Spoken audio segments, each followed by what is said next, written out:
I feel like everything is about the economy these days. I heard consumer confidence was at its lowest point in 28 years. And I was like, oh man, I don't even really know what that means. It just sounds horrible. This vision of this woman leaving Walmart hysterically crying. She's like, I don't know what happened. You still have to shop. I'm a shopper. Now I don't have any confidence. I can't even find my purse. I'm so tired. I'm just so tired. And she passes out.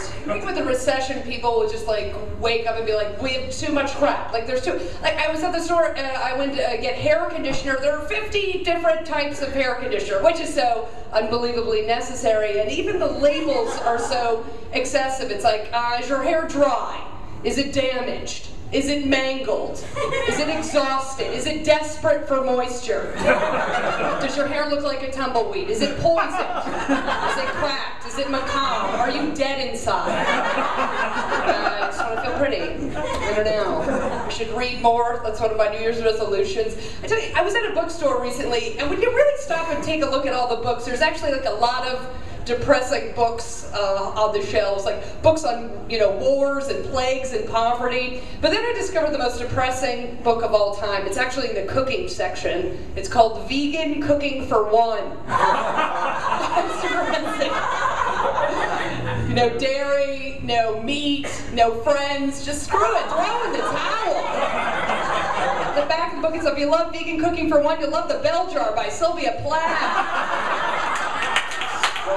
I'm traveling all the time for comedy, which is super fun. I actually really used to love to do the whole airline travel, but now I feel like it's so exhausting and tedious. Like, even the boarding process itself takes forever. Like, now along with like first class guests, they have to board like 25 elite status members before I can get on a coach. Like, it never ends. It's like, we like to board our first class guests, along with our executive club, members of the One World Alliance, Medallion members, Stargate Alliance, Platinum, Gold, White Gold, Solid Gold Dancers, Silver, Bronze, 4th place, Tin, Pewter, Copper, Myrrh. And our Reynolds Wrap guests can be now aboard the plane.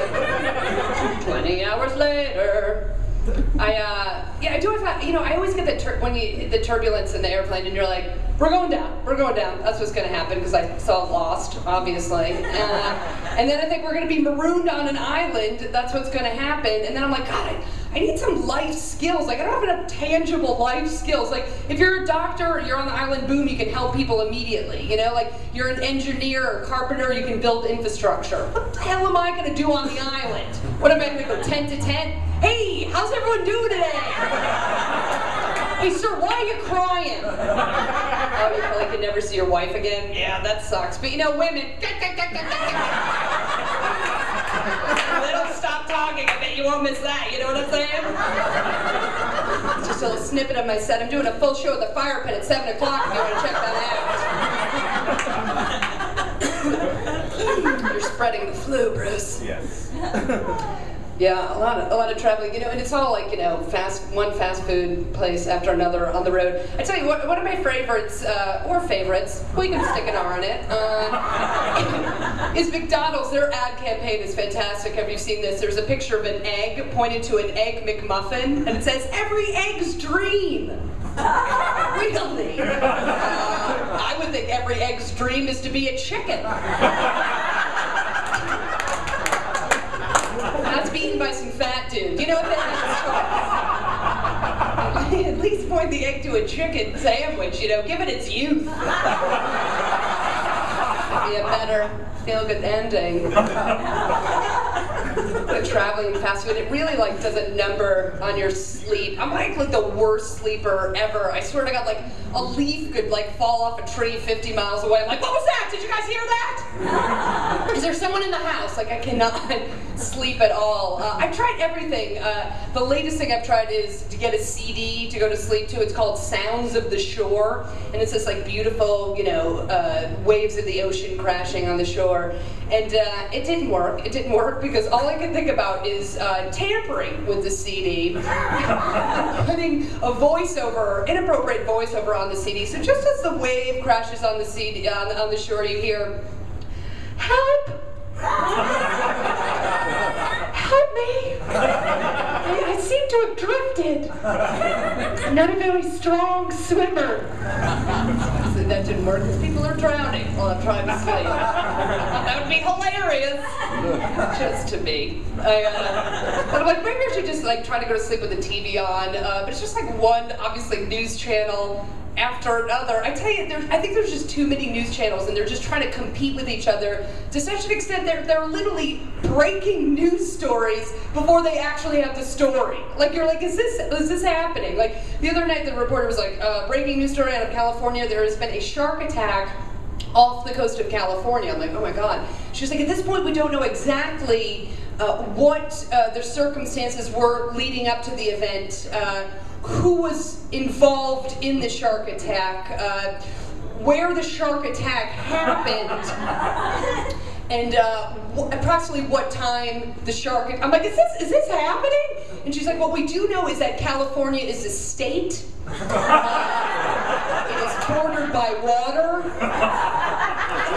And then she pulls the meteorologist over, as you do when there's a shark attack. The guy just is like, why am I here? And she proceeds to ask him, like, is there, you know, a certain temperature of the water that might be more conducive to a shark attack? He's like, no. It's like the water varies between 10 and 15 degrees, but you know, sharks are definitely in the water. This is like musty. I'm not even high, and this is the best program I think I've ever watched. Just nonstop. One of like their breaking news stories. I don't know why it's breaking news. Is that like I guess divorce rates are now at like the highest point it's ever been. They're up to like 53%. And everyone has like their theory of why like marriages are crumbling. Like you hear this a lot. Like you hear like, well, in the olden days, you know, people just stayed together. They worked it out and stayed together. I'm like, not really. In the olden days, people just died younger. That's actually what happened. It's not like they had better communication skills. They had infectious diseases. It's like you're married at 18, you're dead at 35, boom, perfect marriage right there. You're the love of my life. I have the plague. We had a good run. I think that's what happened. Everyone gets so stressed out about like news and marriages and oh God, everyone's always stressed out. I feel like, you know, here's the key to life, people. Lower the bar. You know, bring it down. You know, just lower your expectations. You'd be so much happier. You know, like all my friends in LA, they're actors, and they're like, I want to start an Academy Award-winning film. I'm like, how about a webisode? Bring it down. Bring it down. It's so much more accessible. You book it, you feel good about yourself, you know? I lower the bar every single day. Like, for instance, I do a lot of voiceovers. I always wanted to narrate a book on tape. Well, it's really competitive, you know, I haven't been doing it that long. Lower the bar. Now I want to narrate a used book on tape. So much more accessible. You can be hungover, you can have a raspy voice, you can eat chips and you can paraphrase. It was the best of times. It was the worst of times. It was crappy times, people. It was the French Revolution. Blah, blah, blah, blah, blah. End of book. That's it for me. Thank you guys so much.